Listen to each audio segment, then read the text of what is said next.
So, good morning, my dear young people. Wouldn't you agree that it's hard sometimes to obey God and our parents? Why do you think that is?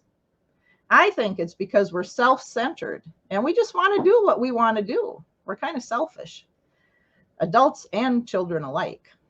We can be prideful and just not want to listen to those in authority. I think we fail to realize that most rules are for our own good and not for the good of the one making the rule. Perhaps we should ask ourselves, why did God say not to do or to do that? Or our parents? And then we should ask ourselves, is it really that hard to do? Is it that bad? If we answer no, why wouldn't you just do it? We might even see the benefits of obeying then. I hope that you will know, as David did, as we saw in the video, how special you are to your Heavenly Father. He knows you better than your own mother, and He even loves you more than she does, which must be a whole lot because I'm pretty sure your mom loves you a whole lot, and your dad probably as well. God saw you before you were even born. He sees you every day and every night. He knows everything you do, and He hears everything you say. And He still loves you.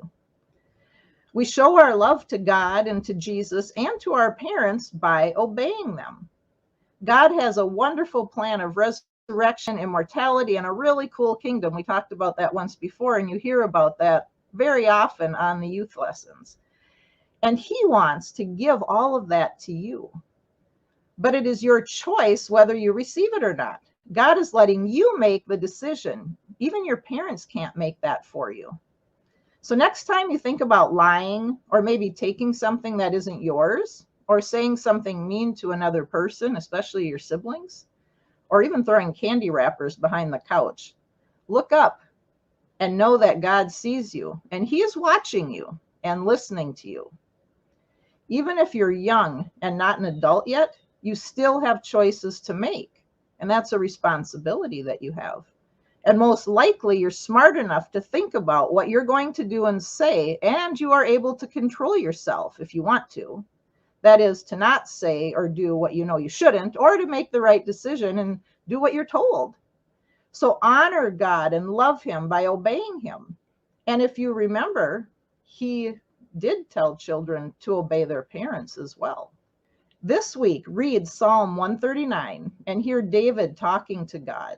Even as a young person, you can still talk to God in the way David did.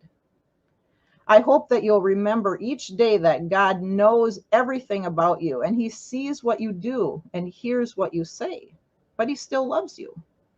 But even so, He expects you to still obey Him, and there are consequences if you do not. Jehovah or Yahweh, he loves you so much He's willing to forgive you when you do disobey and do wrong things or say mean things. He's made a way for you to be forgiven and even reborn, but you don't have to get back inside your mother. And the way that He did that is through Jesus. You must begin knowing what Jesus taught. And then once you know it, obey it. Obey what He said. This is called following Jesus. How many people do you know that say they follow Jesus, but they don't even know what Jesus taught and they don't follow what He said to do? We need to follow Him in His teachings. So this week, start by practicing obedience every day. Happily do it, or don't do it, whatever your parents say. Yes, happily. And do you know that if you do things happily, that is with a good attitude, those things won't seem so bad. And in fact, you will truly have good feelings because you chose to obey. Nobody can make you obey, but they can dish out consequences for not obeying. But ultimately, it is you who decides if you want the good consequences by obeying or the bad ones for not obeying.